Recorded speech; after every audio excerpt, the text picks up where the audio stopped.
Is this Velocity System Scarab LT the best plate carrier in the world? Probably not. But is this the best plate carrier for you? Well, that depends on a few different things. But let me rewind for a second. Why am I using a Velocity System Scarab LT in multicam? And well, it all starts with a dream. A dream that the multicam colored lawn in my neighbor's front yard had a placard system, a large Molle real estate, zipper back panels, and a quote-unquote modern design that were going to be a lot better. And technically it did. Before this, I was using the Tag Banshee 1.0, which to this day I still rave about. It was cheap, it fit great on my torso, and overall it did everything that I needed it to do. There were some issues with not having the best shoulder pad sections for placing your rifles, and not being able to run a placard was an issue, but surely that wouldn't be a big enough issue to warrant getting a brand new plate carrier, right? Yeah, no, it did become a pain in the ass, and me being demanding and my wallet feeling a little bit full, I decided to upgrade. And so back in 2019, the options for higher tier plate carriers was a little bit weird. Yeah, you had your cry fanatics who were spewing JPC, AVS, cry or die bullshit on Reddit. You had your LBTs, LBXs. I think Shaw Concepts also existed around then. Spiritus had just released the LV119. And Ferro Concepts had just released the Slickster the year before and also had the FCPC. There's a growing number of options, and I took a look at all of them and matched the capabilities to what I was looking for. Here's what I wanted with the new plate carrier at the time. First, it must have a slimmer, streamlined shoulder straps and attachment areas for a more stable platform to position a rifle. Second, it must fit tight to the body and not be too large. Think not like a vest or the US Army's IOTV, but something more streamlined. Third, it must have the ability to run and build placards using G-hooks, swift clips, or some other attachment method. Fourth, it must have Molle on both the front and the back to allow for attaching patches, backpacks, and other things.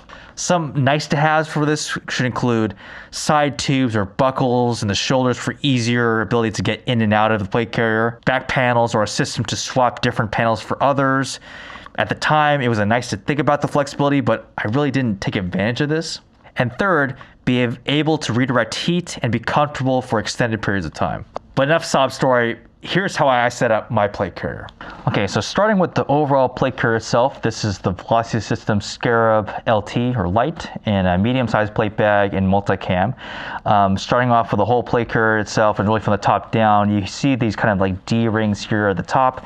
These allow the shoulder straps to kind of like move side to side, which is great for if you're running around, if you're moving, if you're having to shoulder a rifle, you can move this a little bit more flexibly than say the Spiritus Systems LV119. This is just a little more flexibility there. Really quick too, these shoulder pads here are the Axle Advanced structural shoulder pads. The standard stock shoulder pads that you get with the Scarab is about 1.5 inches wide, and so it's a little bit thin, and especially if you're wearing plates or have a kind of a heavier like setup like I have here, it tends to kind of dig into your traps, and so this is a good way to kind of spread out the overall weight of your plate carrier. Love these shoulder straps. We'll definitely recommend them. These are a fantastic add, and they've also got this area for comms too. If you want to move cables down into your PTT, etc., you can do so via this. Moving on down here, we've got this kind of like this Velcro section for patches, other identifiers. Note that there's no actual Velcro here or no Molle, so you can't actually put like your typical like ATAX kind of setup. This won't work that well unless you're mounting it via Velcro. And jumping into the inside really quickly here, you can see that there's this kind of like mesh-like material, which is used for both thermal properties and also help to sort of insulate and help with water wicking. And now talked a little bit about the front panel here, or at least talked about a little bit of the Velcro. So now jumping over here, we've also have a Disco32 push talk. I've got this wired to a Baofeng UV5R. What I've also have there is a piece of plastic that actually protects against any NDs, so you don't hot mic in the field. So just a little bit of added like plastic there to, if you're intentional with it, you can definitely hit it. it doesn't really impede that movement. But you know, if I accidentally move my shoulder over a little bit or something, it's not going to interfere with that at all. On the front here, the somewhat controversial Agilite Pincer placard with the Molle insert and also the Battleshell. I've used a number of different sort of placards, everything from your Blue Force gear, like triple speed pouches, to your HSGI tacos, even the typical USGI like cover flaps. With all those, they had kind of their cons.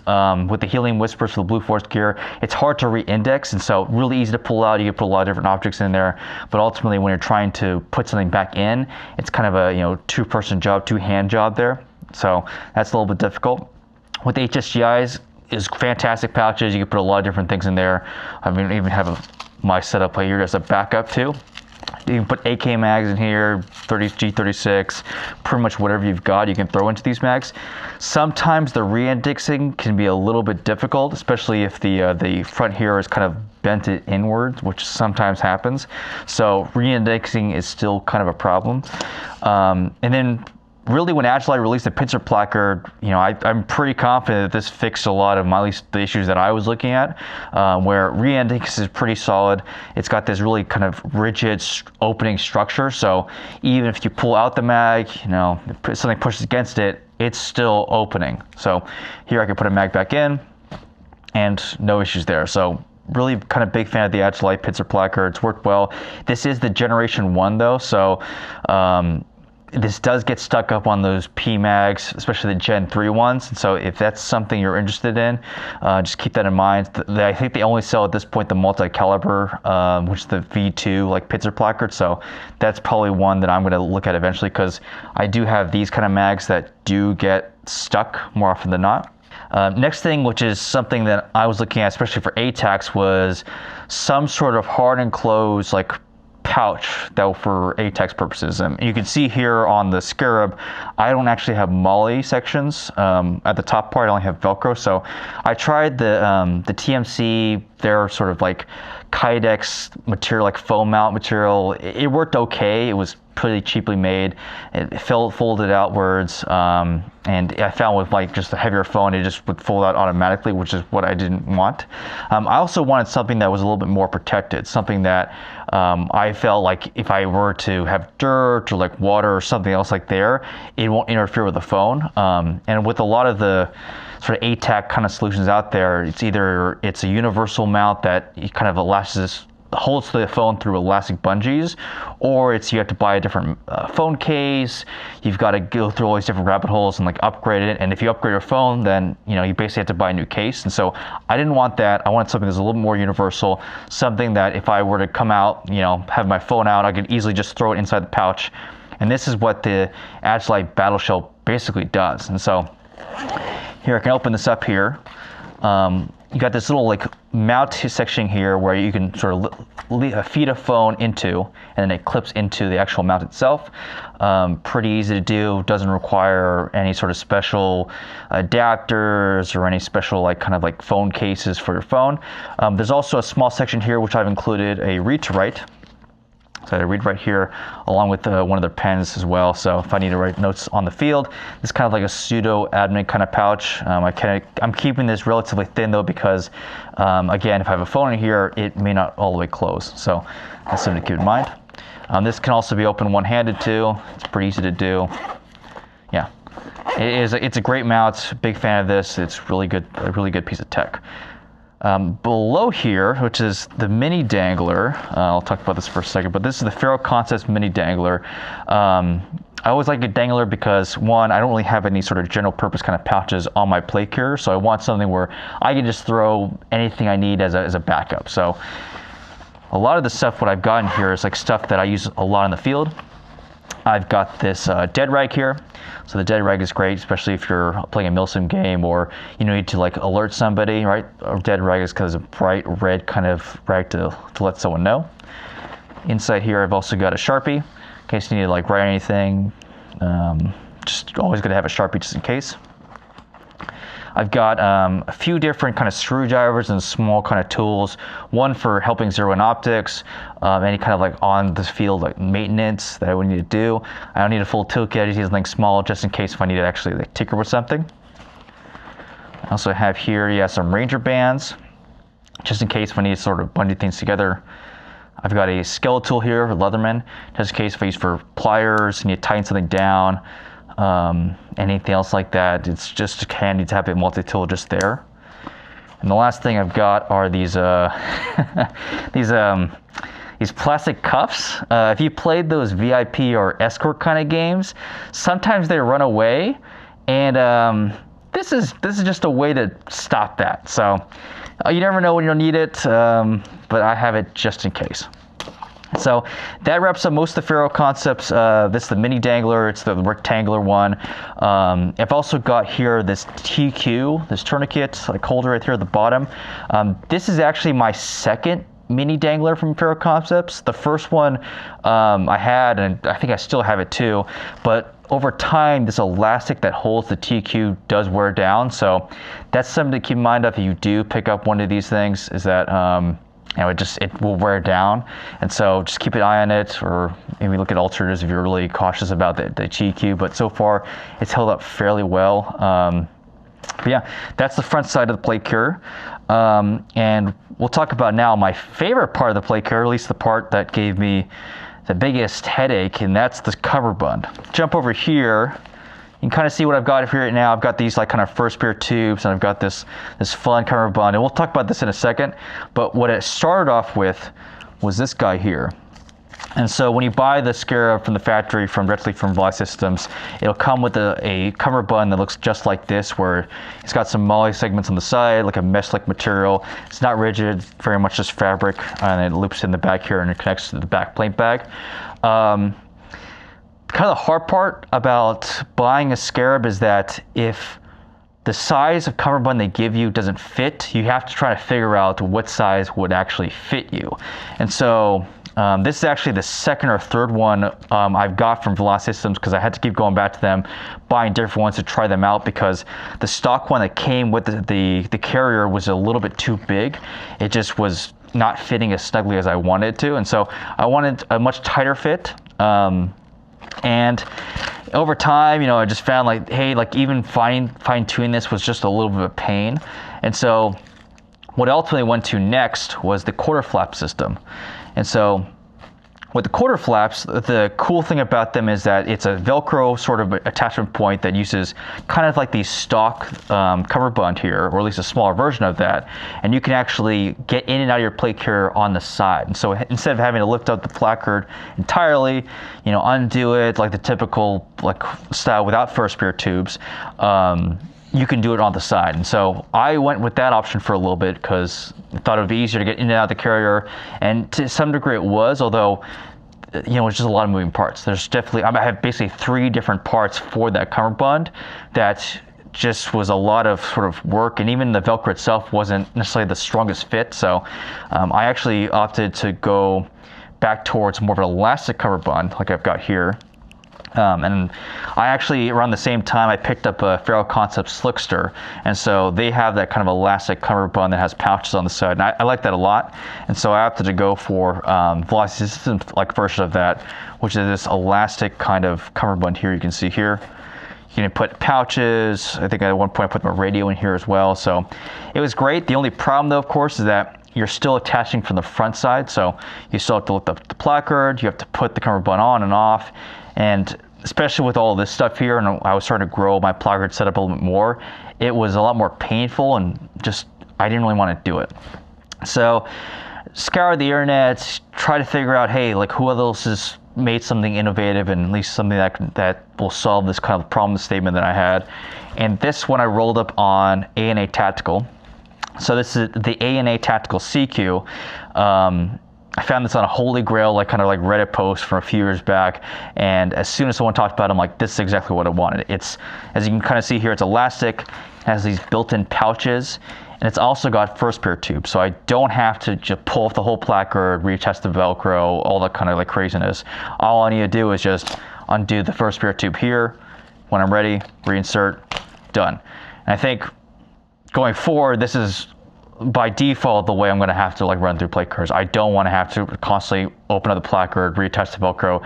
It just doesn't work anymore for me. So this is a fantastic Cumberbund, big fan of them. And if you have a Scarab, I definitely recommend at least check out the A&A Tactical one, because this thing is pretty cool. It's also got these areas where I can put bungee straps on if I really wanted to retain mags. I'll show you in a second for the radio pouch. This is actually how I'm actually holding the radio pouch in, is that through these pouches.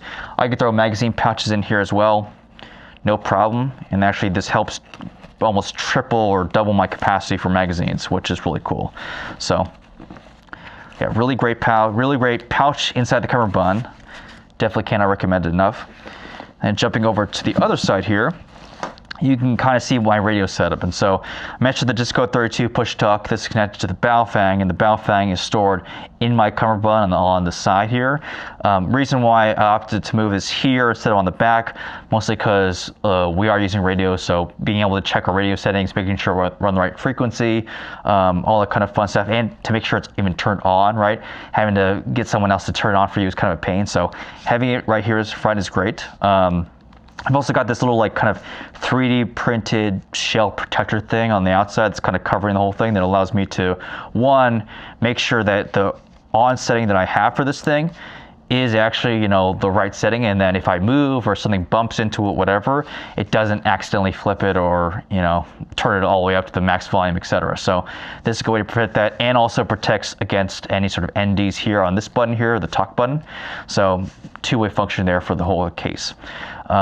Connected to this thing is this like 90-degree like comms antenna, which is called the vest mounted, I'm going to mess it up, the VMAS, basically, that's what it's called. And so with this VMAS here, so you scroll all the way towards the back,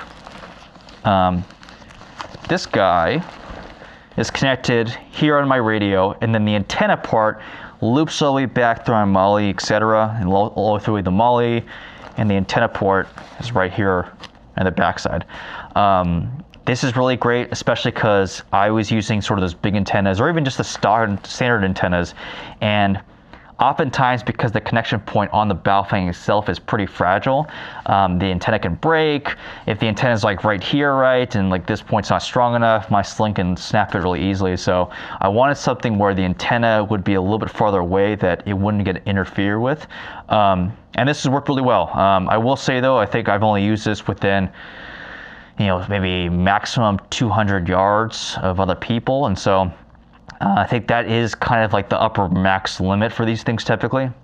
What I'll probably get eventually is an antenna relocator. So kind of the same principle, but instead of having this kind of like thing that flows through the Molle, I'll have an actual antenna here, the backside here, that's, you know, what's on the typical like whip kind of like antenna that'll connect to the Baofeng. So that's probably what I'm gonna do next to upgrade off this VMAS. But VMAS itself though, for comms of a squad that's, you know, relatively close together for airsoft games, you know, this is pretty good. And finally onto the backside here, show you off a really cool piece of tech that I've got here, which this is the Tactical Assault Gear Combat Sustainment Pack. This is their Generation 1 version. They released this back in 2012, 2013, give or take. And this is really cool. And I've kept this thing on because I love it, and it's worked really well for me, and I can't find other piece of gear like this on the market. To start off with, from the top here, we've got these kind of bungee pouch like section here.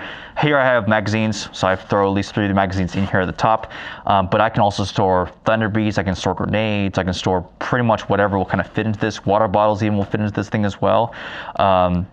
Which is great because the whole purpose of this back panel as a whole is to be an accessory for my squad. A lot of the times you go in the field, someone's mag doesn't work, or they run out of ammunition, right?